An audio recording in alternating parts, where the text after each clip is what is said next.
Hello, and welcome to Samizdat Broadcasts. In Great Britain, the Combination Act of 1799 theoretically outlawed combinations of workers and collective bargaining, though this did not stop the beleaguered working classes of the UK in that time from occasionally going on strike or otherwise protesting against the deplorable conditions in which they lived and worked. The 1820 Rising in Scotland, for example, in which 60,000 workers went on a general strike, was one such action. While these actions often met with harsh reprisals, they also highlighted the plight of the dispossessed and the impoverished, and resulting public pressure led to a repeal of the Combination Act. After a wave of strikes in the mid-1820s, the Combinations of Workmen Act of 1825 again circumscribed legal union activities, though not quite to the same extent. Again, however, this did not wholly prevent labour unrest.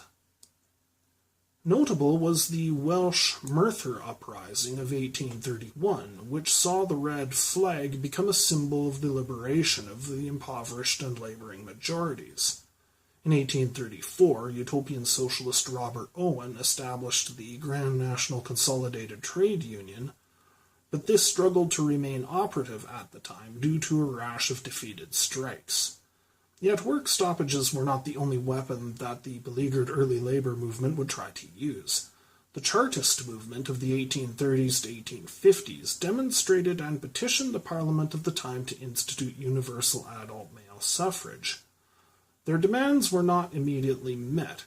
This era also saw the public proliferation, of utopian socialist ideals, including the publication in 1848 of a then obscure little pamphlet telling the workers that they had only their chains to lose and a world to win.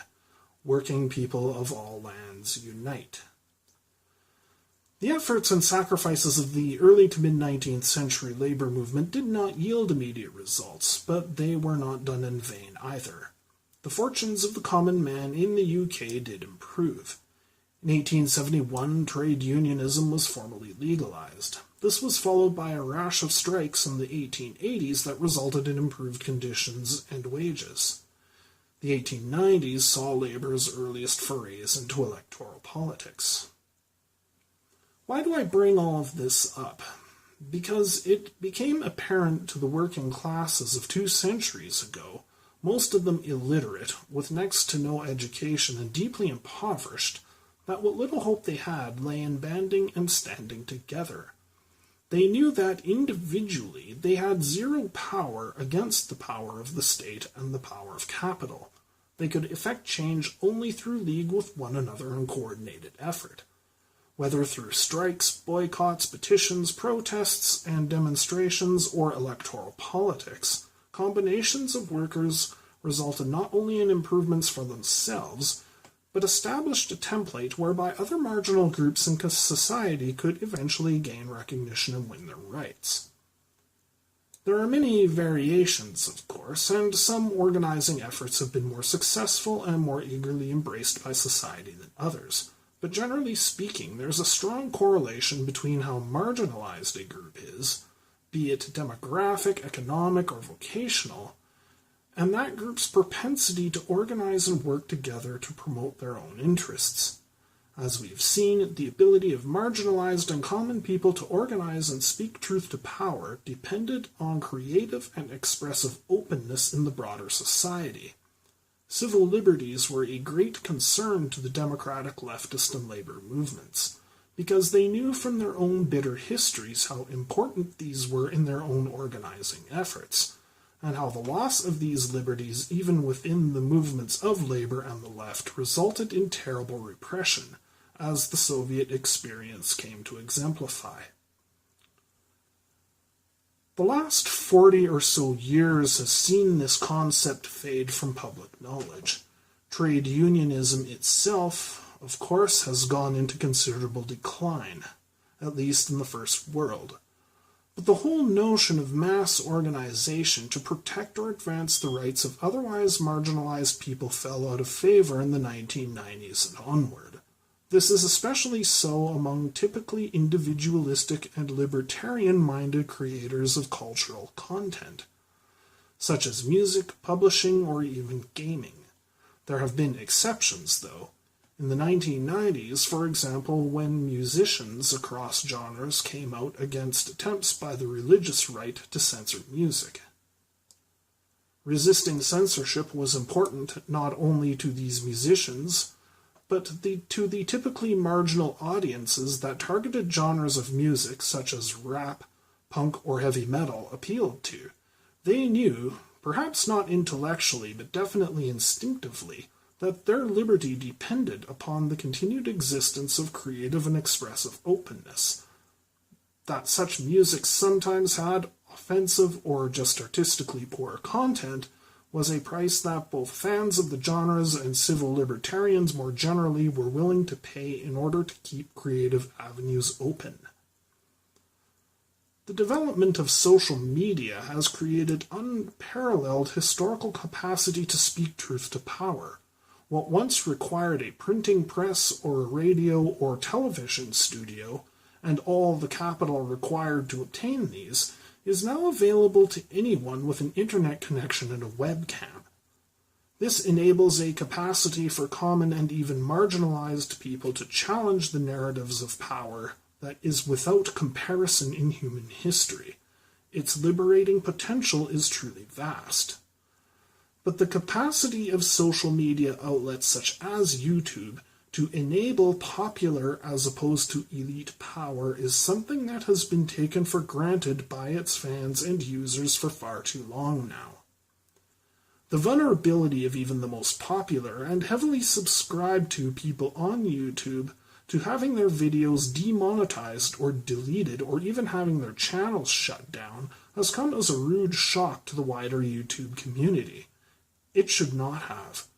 There have always been forces in our society that have sought to curtail expressive and creative freedom. They do this because they know that doing so is a necessary precursor to isolating common, powerless, and marginalized people, and therefore making them more vulnerable to elite, state, and corporate power. They do not come right out and say this, however.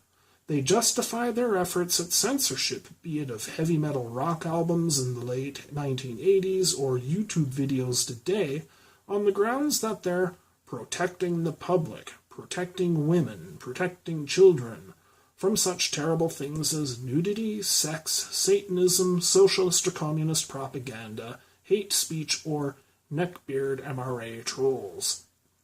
Do not believe it. It always comes down to controlling the common man and the common woman's access to information itself and capacity to speak truth to power. Those who have sought to control our access to information and our capacity to speak truth to power understand the importance of organization. They demonstrated that in the 1980s when the Parents Music Resource Center and the early religious right organized boycotts of outlets that sold satanic rock music and signed petitions to keep said music off the radio. And they're demonstrating that today by pressuring advertisers on YouTube to pull their ads in protest against YouTube's allowing misogynist and hate speech containing videos. If they can pressure state and corporate power into shutting down anti-feminist or MGTOW videos and films today, the stakes are no less than they were 35 years ago when they tried to get Black Sabbath albums taken out of record stores. The precedents that their success would set would have catastrophic consequences for our civil liberties, of which we've lost far too many already, especially since 9/11. Censorship never stops when the people we don't like get silenced. By the time you too get censored, there will be no voices left to speak in your defense. Fortunately, the principle of organization has not yet been completely forgotten. YouTubers of various political stripes are beginning to realize that united we bargain, divided we beg in the face of corporate power, as labor discovered centuries ago. The idea of a YouTube alliance to resist censorship, be it politically motivated or simply something that boils down to making the platform more corporate-friendly, has been floated by a handful of prominent YouTubers. Support for this, I believe, is a matter of vital importance, regardless of your political stripe. Assist this effort by subscribing to other YouTubers who have made content protesting against what are often outrightly Kafka-esque procedures whereby videos are demonetized or even deleted. Make content yourself, if you can, protesting the same. In time, we'll need to consider publicizing and boycotting advertisers who lean on YouTube to control its content for whatever reasons. Perhaps maybe even go on strike as far as making content goes. They need our contributions to gain ad revenue after all. It is an ancient truism that all value is created by labor, and I think it's time that social media platforms of all kinds were reminded of that. We must not stand for this kind of content control on public forums. Remember, people, and remember always that no force on earth is weaker than the feeble strength of one. But YouTube, union, or in this case, alliance, makes us strong.